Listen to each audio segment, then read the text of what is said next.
Conceitualmente falando, método é uma forma organizada e sistematizada de construir um determinado objetivo. Neste vídeo, vamos aprender 5 métodos mais utilizados nas escolas brasileiras. Olá, tudo bem? Seja bem-vindo ao canal Aprender Ensinando. Eu sou Esivaldo Dalindo, conectando você ao conhecimento. Nesta videoaula nós vamos aprender sobre os 5 métodos mais utilizados nas escolas brasileiras. Sabe aquele hábito de acordar, de levantar, de escovar os dentes, lavar o rosto e em seguida ir tomar café da manhã? Isto é um método. Tem um passo a passo. Isso é um método. Temos métodos para tudo. O método é tão comum que não nos damos conta de que estamos utilizando um método. Método é uma forma organizada e sistematizada que nós utilizamos para atingir um propósito. O propósito de levantar, de escovar os dentes, tomar café. É um método. Por isso, por mais simples que ele seja, na educação não poderia ser diferente. E neste vídeo vamos falar dos 5 principais métodos. O primeiro método é o método tradicional. É aquele método em que o ensino é centrado no professor, que é o transmissor do conhecimento, da cultura, dos saberes. O aluno possui simplesmente o papel de receber esse conhecimento, essa aprendizagem, esse ensinamento que o professor tradicional está passando, está transmitindo para ele. O aluno possui metas trimestrais e semestrais. E seu aprendizado é verificado por meio de avaliações periódicas, ou seja, os exames, as provas. Trata-se de uma filosofia que valoriza a quantidade de conteúdo ensinada e que pode levar à reprovação, caso o aluno não atinja a nota mínima exigida, estipulada pelo processo educacional. Este é o primeiro método, é o método tradicional. O segundo método é o método montessoriano, criada pela médica Maria Montessori. Essa filosofia entende que o aluno deve buscar a sua autoformatação e construção. O professor é visto como um facilitador desse processo, ou seja, ele é um guia. O professor guia o aluno no rumo da aprendizagem. O aluno é quem desenvolve a sua aprendizagem. O professor apenas intermedia ele, remove os obstáculos existentes na aprendizagem, respeitando o ritmo de cada aluno. Digamos que uma criança de 1 ano de idade, que está engatinhando ainda, e aí ela vem pegar um objeto em cima da mesa. Ela não vai conseguir pegar esse objeto. Então, está fora da aprendizagem da criança. Nesse caso, o professor ele vai intermediar, ele vai auxiliar o aluno nessa tarefa, a desenvolver essa tarefa.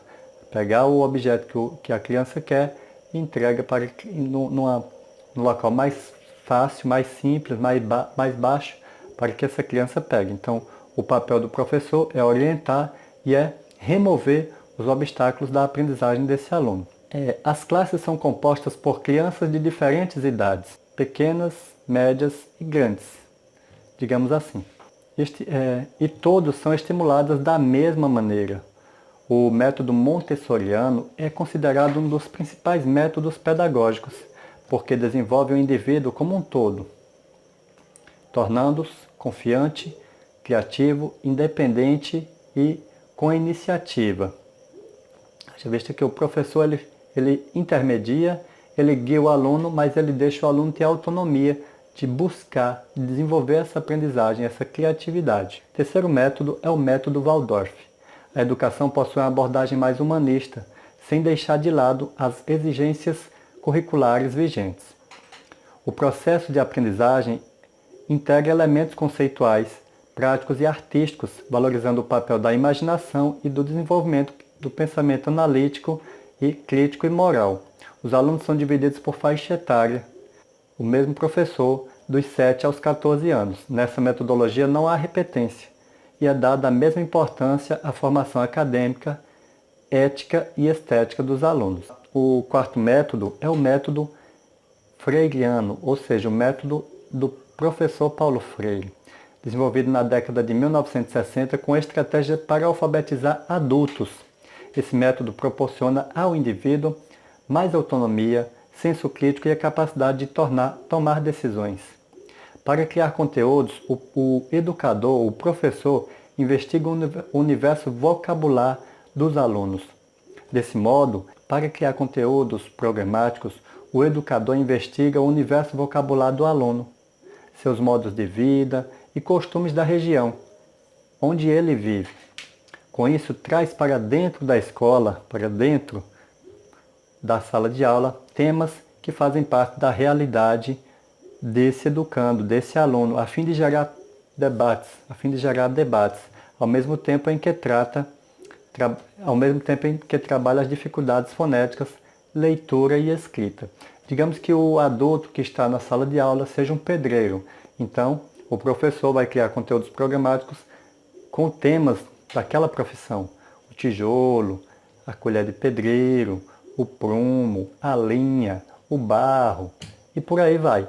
Então, ele traz esses elementos para dentro da escola e começa a fonetizar, a silabar esses objetos, de modo que o adulto vai aprendendo com maior facilidade, porque é um objeto do seu dia a dia. Então ele vai só conectar, ele vai unir aquela aprendizagem nova com aquilo que ele já tem, aquele conhecimento que ele já tem, que é a forma que nós aprendemos, a forma associativa. Então esse método do Paulo Freire é um método muito importante, tanto para adultos como para crianças aprenderem. Método da associação.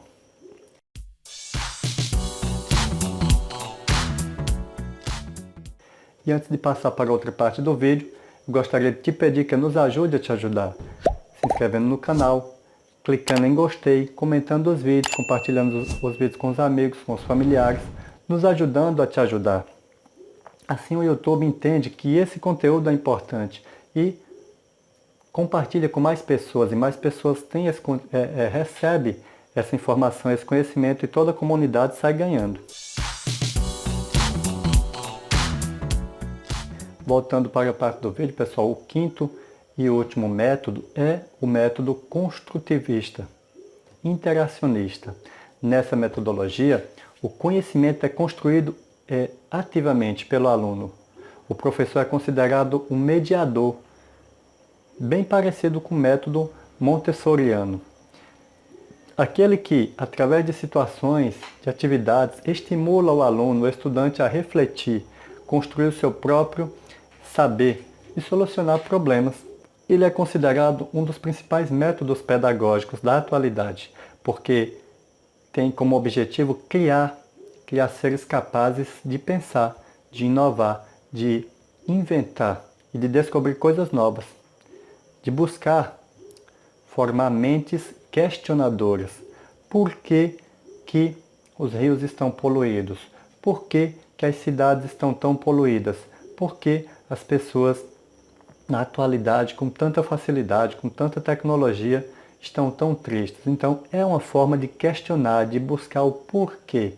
Esta é um instrumento muito importante da aprendizagem, é o se perguntar, é o perguntar o porquê. Porque quando você tem essa dúvida do porquê, você busca a solução, você busca a resposta para essa dúvida, para esse questionamento. E aí é onde nasce, é onde são desenvolvidas as inteligências múltiplas que nós, seres humanos, possuímos e que não aceitam aquilo que é imposto sem antes ter certeza de que é o correto, tal qual como acontece com a política. O político chega aqui na tribuna, fala do outro político e diz: eu sou bom, eu sou o bem, eu sou o que vai trazer a melhoria para a sua cidade, para a nossa cidade, para o nosso país, para o nosso estado. E aí você simplesmente aceita aquela verdade daquele candidato de que ele realmente está capacitado. Nesse método interacionista, nesse método construtivista de construção, o aluno não aceita esse tipo de raciocínio. Ele vai fazer o questionamento, ele vai saber o porquê que aquele profissional verbalizou aquilo, se realmente aquele profissional tem capacidade de desenvolver aquilo, e aí, se tiver, ele vai aceitar. Se não, ele vai buscar outras fontes, outros profissionais que ele vai também escutar, ouvi-los, para saber se tem a capacidade, a competência de gerenciar o seu futuro. Haja vista que cada político que entra na nossa sociedade, dependendo da função em que eles vão desempenhar, normalmente é de 4 anos em que eles vão ficar no poder, e aí o nosso futuro está na mão deles. Portanto, antes de investir o seu voto em alguém, analise se realmente essa pessoa vale a pena receber esse voto. Saindo um pouco aqui da educação, mas faz parte aqui do exemplo que esse método exige. E aí, pessoal, chegamos ao final de mais uma videoaula. Espero que tenha entendido, que tenha gostado. Se ficou alguma dúvida, já sabe, deixa aqui nos comentários que nós vamos buscar solucionar essa dúvida. Vamos buscar a solução para esse problema.